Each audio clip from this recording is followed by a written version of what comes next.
A crochet pattern tester is someone to whom you send your new crochet pattern before it's published or for sale or whatever you do with it, and they make it up, and if there's any problems they make notes for you, or if there's a huge problem they contact you directly, and they make sure that the pattern is accurate and easy to follow. And I don't use pattern testers. And there are a few reasons for that we'll chat about. But after something that happened this week, I did fleetingly wonder if I should change and start using them. But it would create some issues in terms of turnaround and my manner of working, and conflict slightly with my nature and how I get a lot of stuff done really fast. When I make a new pattern, let me show you an example. It's my guinea pig friend.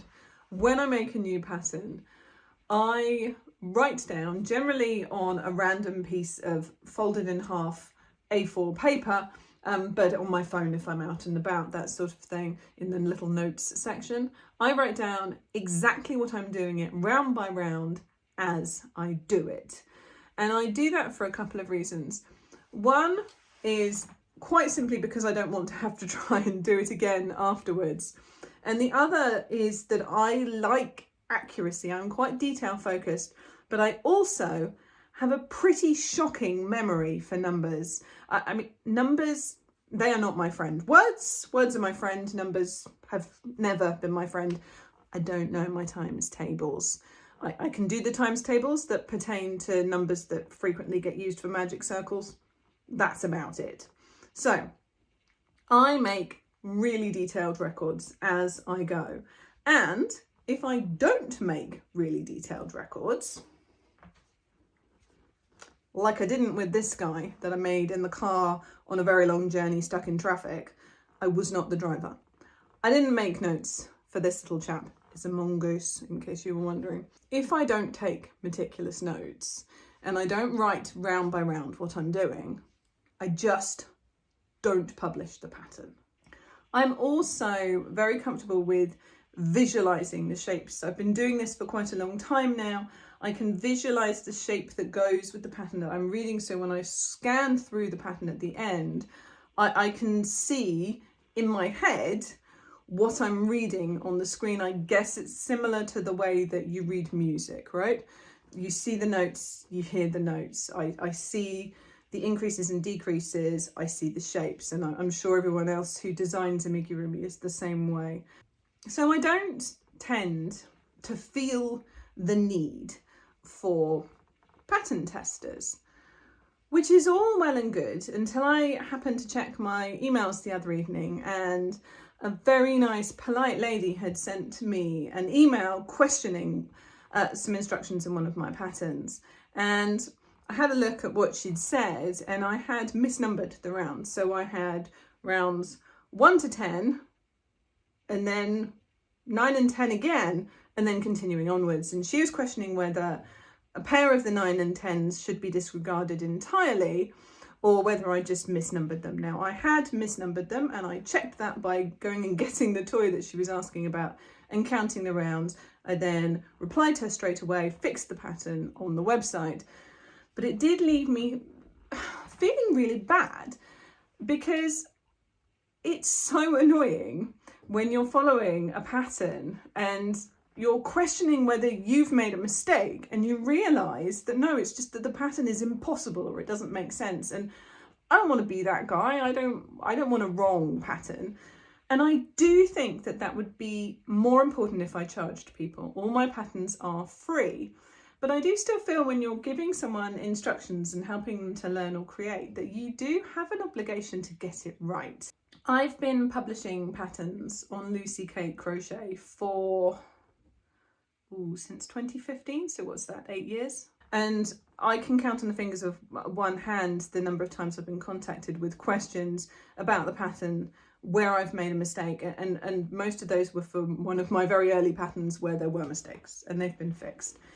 So that is encouraging to me, but I also know that some of the people who are reading my patterns and maybe seeing mistakes might not feel comfortable contacting me and telling me, by the way, please do. I want them to be perfect. But that brings me all the way back to pattern testers, doesn't it? Because if I had had a pattern tester testing that pattern, then they probably would have noticed that. I mean, I'm pretty sure they would. It's a numerical error, right? They'd have noticed where I went wrong. But had I had a pattern tester testing that pattern, the likelihood is that there would be maybe even half the patterns that there are now on the website actually available. And this is why, and it's a question of time primarily. To get pattern testers to test a pattern, you have to first contact the pattern testers. You have to then, I assume, confirm that they're real people, right? You have to answer their questions. You have to wait for them to read the pattern. You have to wait for them to make the pattern and then send all their findings to you. I imagine there's an amount of chasing people up and that sort of thing. And even in the best case scenario that I can imagine, that's got to take a couple of weeks. And some of the time it's probably taking even longer. I mean, do tell me if you use pattern testers, right? The other thing is that I don't like to ask for favors that are not reciprocal, and I give my patterns away. Pattern testers who charge for their patterns, when they get a pattern tester, they are saying, have this pattern for free, which you would have, I assume, wanted to make, right, as a for sale pattern. So I'm giving you the value of this pattern in exchange for beta testing, for making sure that it is a correct pattern. And that seems like a really fair deal. If I'm asking someone to pattern test, all they're getting is that pattern slightly early. And that doesn't feel so fair. That doesn't feel like something that I would be so comfortable with. And especially because I don't know anyone personally who pattern tests. So I'm essentially then in a position where I'm asking strangers for favors, and I'm bad at asking my family for favors. So that would be quite a big deal. So there's the time. And then there's the fact that when it comes to crafts and creativity, I bounce around my head at 1,000,000 miles an hour. I produce things quite quickly when I want to. I get distracted by shiny objects all the time. And so it would really interrupt, it's going to sound funny, but like the creative process that I have. I like to get it done, get it up, get a video about it filmed, bang it on the website and on YouTube, and then I move on. And then there's, of course, the question of trust. And once again, it's probably a personal failing, but I find the idea of going, hey, here's this thing that I made because I was passionate about it and wanted to be creative, criticize me. When I publish my patterns, every single time I publish a pattern on the website or show it to you guys on here, you know, it's me opening up and going, here's this thing I've created, I hope you like it.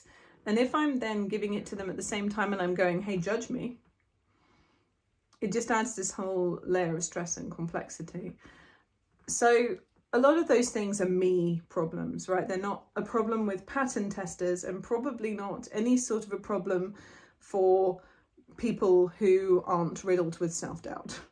But for me, the idea of using crochet pattern testers is a huge mental hurdle, and I don't think that it's one that would work out for me in terms of time and impulsivity and creative process and wanting to quickly do a thing and then move on to another thing. But I also likewise don't feel that it's particularly fair deal for the people who test the pattern. I'm not charging people for the patterns that I give to them, and I never will, unless I write a book, which I might do at some point. But patterns online, I will always give you them for free, and I'm really happy to do that, and I feel so much more comfortable with doing that.